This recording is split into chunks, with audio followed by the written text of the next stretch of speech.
Hi friends, success ലൈവിലേക്ക് ഏവർക്കും സ്വാഗതം. ഞാൻ പ്രസന്നകുമാർ.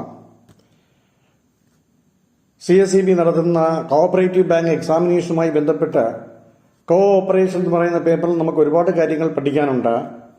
ആ പഠിക്കേണ്ട കാര്യങ്ങൾ വളരെ ലിബറലായിട്ട് നിങ്ങളുടെ മുന്നിലേക്ക് പ്രസന്റ് ചെയ്യുകയാണ് എൻ്റെ ലക്ഷ്യമെന്ന് പറയുന്നത്. അതിൽ പരീക്ഷയുടെ ഇമ്പോർട്ടൻസ് അനുസരിച്ച് ചില ടോപ്പിക്കുകൾ ഞാൻ നിങ്ങളുടെ മുന്നിലേക്ക് പ്രസന്റ് ചെയ്തുകൊണ്ടിരിക്കുകയാണ്. ഇന്ന് ഞാൻ നിങ്ങളുടെ മുന്നിൽ പ്രസന്റ് ചെയ്യാൻ പോകുന്ന പ്രധാനപ്പെട്ട ഒരു ടോപ്പിക് എന്ന് പറയുന്നത് ഇമ്പോർട്ടന്റ് ഇൻസ്റ്റിറ്റ്യൂഷൻസ് ഇൻ കേരള. കേരളത്തിലെ കോഓപ്പറേറ്റീവ് സെക്ടറുമായി ബന്ധപ്പെട്ട് വളരെ പ്രധാനപ്പെട്ട ഇൻസ്റ്റിറ്റ്യൂഷൻസ് ഏതൊക്കെയാണ് എന്നാണ് ഞാനിന്ന് നിങ്ങളുടെ മുന്നിലേക്ക് പ്രസന്റ് ചെയ്യുന്നത്. അങ്ങനെയുള്ള ഒരുപാട് ഓർഗനൈസേഷൻസ് നമുക്കിവിടെ ഉണ്ട്. അതിൽ ഏറ്റവും പ്രധാനപ്പെട്ട ഒന്നാമത്തെ ഇൻസ്റ്റിറ്റ്യൂഷൻ എന്ന് പറയുന്നത് Kerala state cooperative agriculture and rural development bank ആണ്. അതല്ല എങ്കിൽ അതിനെ നമ്മൾ കേരള സ്റ്റേറ്റ് കാർഡ് ബാങ്ക് എന്നാണ് അറിയപ്പെടുന്നത്. അപ്പൊ ഈ കേരള സ്റ്റേറ്റ് കാർഡ് ബാങ്ക് എന്ന് പറയുന്ന ബാങ്ക് അത് രജിസ്റ്റർ ചെയ്തേക്കുന്നത് 4/10/1956 so card bank was formed in the year 1956. Its headquarters at Thiruvananthapuram. അതിന്റെ ഹെഡ്ക്വാർട്ടേഴ്സ് തിരുവനന്തപുരമാണ്.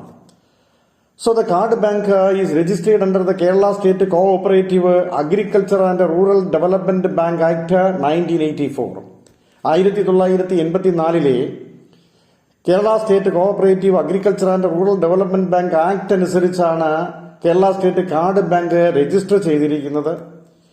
അതിന്റെ വളരെ പ്രധാനപ്പെട്ട ഒരു പ്ലാനാണ് ഡെവലപ്മെന്റ് ആക്ഷൻ പ്ലാൻ എന്ന് പറയുന്നത്. കാർഡ് ബാങ്കുമായി അസോസിയേറ്റ് ചെയ്ത പ്ലാനാണ് ഡെവലപ്മെന്റ് ആക്ഷൻ പ്ലാൻ. ഇവിടെ ഒരു പ്രത്യേകത എന്ന് പറയുന്നത് ഡിബഞ്ചർ ഫ്ലോട്ട് ചെയ്യാറുണ്ട് ഇതിന്റെ ഫണ്ട് റൈസ് ചെയ്യുന്നതിന് വേണ്ടി. അതുകൊണ്ട് തന്നെ ഡിബഞ്ചർ ഫ്ലോട്ട് ചെയ്തതിന്റെ ട്രസ്റ്റി എന്ന് പറയുന്നത് രജിസ്ട്രാർ ആണ്. എപ്പോഴും പരീക്ഷയിൽ ചോദിക്കുന്നതാണ്.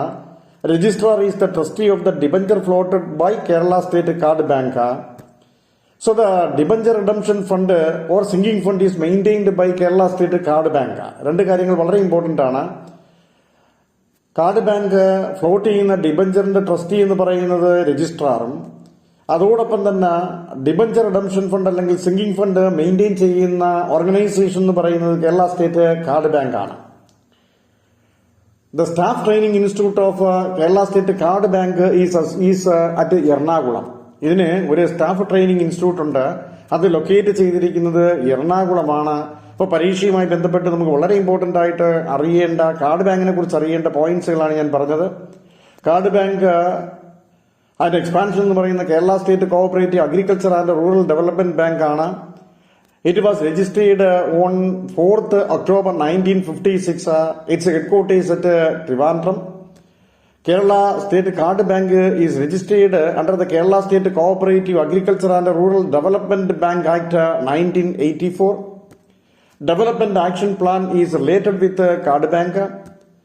Registrar is the trustee of debenture floated by Kerala State Card Bank.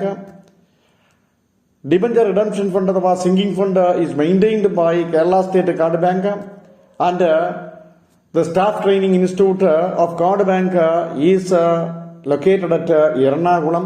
അപ്പൊ ഇതാണ് കാർഡ് ബാങ്കുമായി ബന്ധപ്പെട്ട് നമുക്കറിയേണ്ടത്. ഇനി രണ്ടാമത്തെ ഇൻസ്റ്റിറ്റ്യൂഷൻ എന്ന് പറയുന്നത് റെയ്ഡ്കോയാണ്. റെയ്ഡ്കോ എന്ന് പറയുമ്പോൾ നമുക്കറിയാം regional agro industries cooperative Kerala limited ആണ്. റെയ്ഡ്കോയുടെ ഫുൾ ഫോം എന്ന് പറയുന്നത് regional agro industries cooperative Kerala limited ആണ്. ഇത് എസ്റ്റാബ്ലിഷ് ചെയ്തേക്കുന്നത് 1972 ഇതിന്റെ ഹെഡ്ക്വാർട്ടേഴ്സ് എന്ന് പറയുന്ന കണ്ണൂരാണ്. അപ്പൊ അതിനെക്കുറിച്ച് നമുക്ക് അറിയേണ്ട കാര്യങ്ങൾ ഇത്ര മാത്രമേ ഉള്ളൂ. ഇത് എസ്റ്റാബ്ലിഷ് ചെയ്തേക്കുന്നത് 1972 ഇതിന്റെ ഹെഡ്ക്വാർട്ടേഴ്സ് എന്ന് പറയുന്നത് കണ്ണൂരാണ്. അപ്പൊ രണ്ട് ഓർഗനൈസേഷൻസ് നമ്മൾ പറഞ്ഞു. കേരള സ്റ്റേറ്റ് കാർഡ് ബാങ്ക് ആയി, അതോടൊപ്പം തന്നെ റെയ്ഡ്കോ ആയി. ഇനി നമുക്കറിയേണ്ട മൂന്നാമത്തെ ഇൻസ്റ്റിറ്റ്യൂഷൻ എന്ന് പറയുന്നത് മിൽമയാണ്. മിൽമ നിങ്ങൾക്ക് ഏവർക്കും സുപരിചിതമാണ്. മിൽമ എന്താണെന്ന് ചോദിച്ചാൽ അതിന്റെ ഫുൾ ഫോം എന്ന് പറയുന്നത് Kerala cooperative milk marketing federation ആണ്. മിൽമയുടെ ഫുൾ ഫോം എന്ന് പറയുന്നത് Kerala cooperative milk marketing federation ആണ്. ഇത് ഫോം ചെയ്തത് 1980. ഇതിന്റെ ഹെഡ്ക്വാർട്ടേഴ്സ് തിരുവനന്തപുരമാണ്. അപ്പോൾ മിൽമയുടെ ഫുൾ ഫോം എന്ന് പറയുന്ന Kerala cooperative milk marketing federation. ഇതിന്റെ ഹെഡ്ക്വാർട്ടേഴ്സ് എന്ന് പറയുന്നത് തിരുവനന്തപുരമാണ്. ഇത് ഫോം ചെയ്തത് 1980. The trade name of fruit juice released by Milma refresh. മിൽമയുടെ ഏറ്റവും പ്രധാനപ്പെട്ട ഒരു ഫ്രൂട്ട് ജ്യൂസ് ഉണ്ട്, അതിന്റെ ട്രേഡ് നെയിം എന്ന് പറയുന്നത് റിഫ്രഷ് ആണ്. അതുപോലെ തന്നെ മിൽമയ്ക്ക് ഒരുപാട് കാറ്റിൽ ഫീഡ് ഫാക്ടറീസ് ഉണ്ട്. മലമ്പുഴയും അതുപോലെ തന്നെ പാലക്കാടുമാണ് പ്രധാനപ്പെട്ട കാറ്റിൽ ഫീൽഡ് ഫാക്ടറീസ്. സോ ദ കാറ്റിൽ field factories of Milma located at Malampuzha and Palakkad.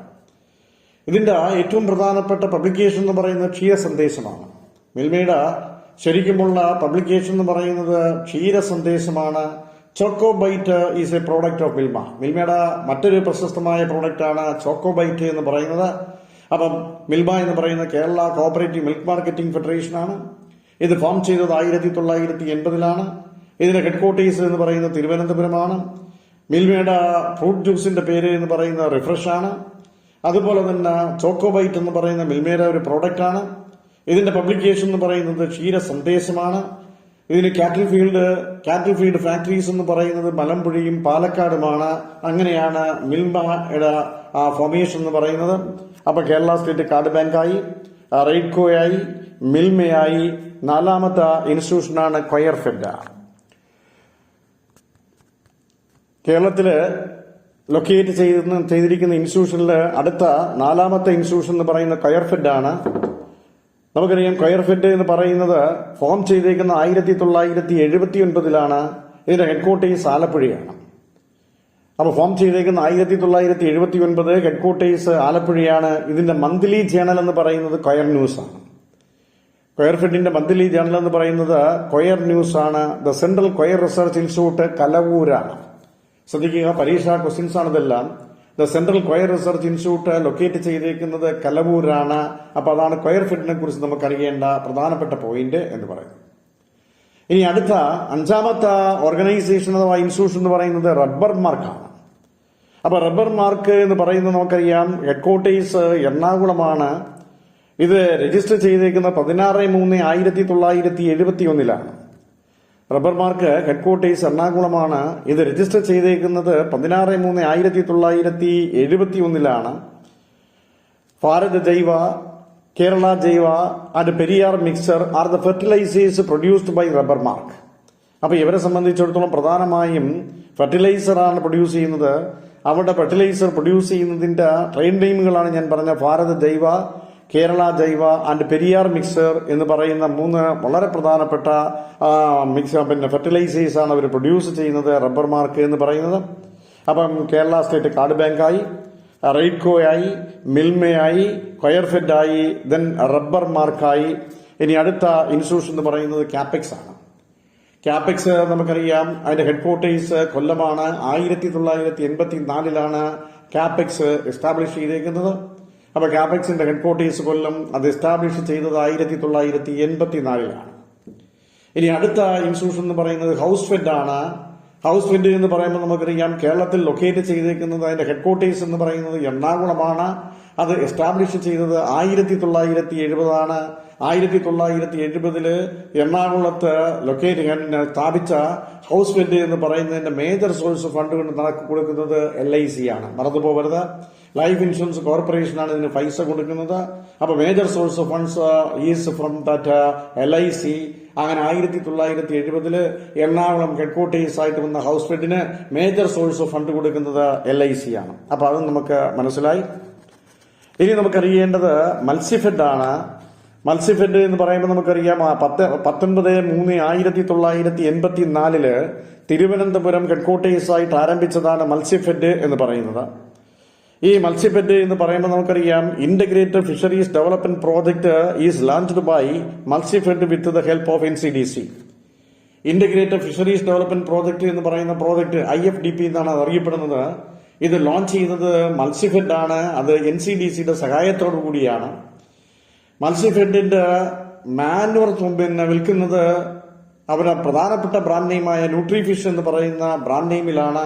അപ്പൊ വളരെ പ്രധാനപ്പെട്ട മാനുവർ എന്ന് പറയുന്നത് മത്സ്യഫെഡ് ന്യൂട്രിഫിഷ് ആണ്. അതോടൊപ്പം തന്നെ ഇവരുടെ പബ്ലിക്കേഷൻ എന്ന് പറയുന്നത് മത്സ്യഫെഡിന്റെ പബ്ലിക്കേഷൻ എന്ന് പറയുന്നത് മത്സ്യയാണ്. അതോടൊപ്പം തന്നെ വ്യാസ സ്റ്റോറുകൾ അവരുടെ ഔട്ട്ലെറ്റ് ആണ്. മത്സ്യഫെഡ് ആണ് അത് സെറ്റപ്പ് ചെയ്തേക്കുന്നത്. So the Vyasa stores are set up by Matsyafed. ഇവിടെ ഹെൽത്ത് കെയർ പ്രോഡക്റ്റ് എന്ന് പറയുന്നതാണ് ചിറ്റോസൻ എന്ന് പറയുന്നത്. ചിറ്റോസൻ എന്ന് പറയുന്നത് അവരുടെ ഹെൽത്ത് കെയർ പ്രോഡക്റ്റ് ആണ്. അപ്പൊ മത്സ്യഫെഡിനെ കുറിച്ച് നമ്മൾ പറഞ്ഞത് ഇത്രയാണ്. 1984 ഫോം ചെയ്തത്. ഇതിന്റെ ഹെഡ്ക്വാർട്ടേഴ്സ് എന്ന് പറയുന്നത് തിരുവനന്തപുരമാണ്. വ്യാസ സ്റ്റോർ സെറ്റപ്പ് ചെയ്തേക്കുന്ന മത്സ്യഫെഡാണ്. മത്സ്യ എന്ന് പറയുന്നത് അവരുടെ പബ്ലിക്കേഷൻസ് ആണ്. അതുപോലെ തന്നെ മാനുവർ വിൽക്കുന്നത് അവിടെ പ്രധാനപ്പെട്ട ബ്രാൻഡ് നെയിമായ ന്യൂട്രിഫിഷ് എന്ന് പറയുന്ന പേരിലാണ്. അവിടെ ഹെൽത്ത് കെയർ പ്രോഡക്റ്റ് എന്ന് പറയുന്ന ചിറ്റോസനാണ്. ഇന്റഗ്രേറ്റഡ് ഫിഷറീസ് ഡെവലപ്മെന്റ് പ്രോജക്ട് മത്സ്യഫെഡാണ് ലോഞ്ച് ചെയ്തത്. അതിനെ ഹെൽപ്പ് ചെയ്യുന്നത് NCDC ആണ്. ഇതാണ് മത്സ്യഫെഡുമായി നമുക്കറിയേണ്ട പ്രധാനപ്പെട്ട കാര്യങ്ങൾ. അപ്പൊ ഇവിടെ നമ്മൾ കുറെ ഇൻസ്റ്റിറ്റ്യൂഷൻസ് പറഞ്ഞു. ഇപ്പൊ നമ്മള് കേരള സ്റ്റേറ്റ് കാർഡ് ബാങ്ക് പറഞ്ഞു, റെയ്ക്കോ പറഞ്ഞു, മിൽമ പറഞ്ഞു, കൊയർഫെഡ് പറഞ്ഞു, റബ്ബർ മാർക്ക് പറഞ്ഞു, പിന്നെ അത് കഴിഞ്ഞിട്ട് CAPEX, house fed, then Matsyafed. ഇങ്ങനെ നമ്മൾ ഏകദേശം 8ഓളം ഇൻസ്റ്റിറ്റ്യൂഷനെ കുറിച്ചാണ് നമ്മൾ ഈ വീഡിയോയിൽ പറഞ്ഞത്. ഇനി നമുക്ക് വീണ്ടും അടുത്ത വീഡിയോയിൽ അതിന്റെ ബാക്കി ഇൻസ്റ്റിറ്റ്യൂഷൻ, കേരളത്തിൽ ലൊക്കേറ്റ് ചെയ്തേക്കുന്ന ബാക്കി ഇൻസ്റ്റിറ്റ്യൂഷൻസ് നമുക്ക് പറയാവുന്നതാണ്. കാരണം നമുക്ക് എല്ലാം കൂടെ അപ്ലോഡ് ചെയ്യാൻ ബുദ്ധിമുട്ടുണ്ട്. അപ്പൊ അതുകൊണ്ട് തന്നെ നിങ്ങളിത് കാണണം. നിങ്ങൾക്ക് ഇഷ്ടപ്പെട്ടു എങ്കിൽ ഇത് സബ്സ്ക്രൈബ് ചെയ്യണം, ഷെയർ ചെയ്യണം, ലൈക്ക് ചെയ്യണം.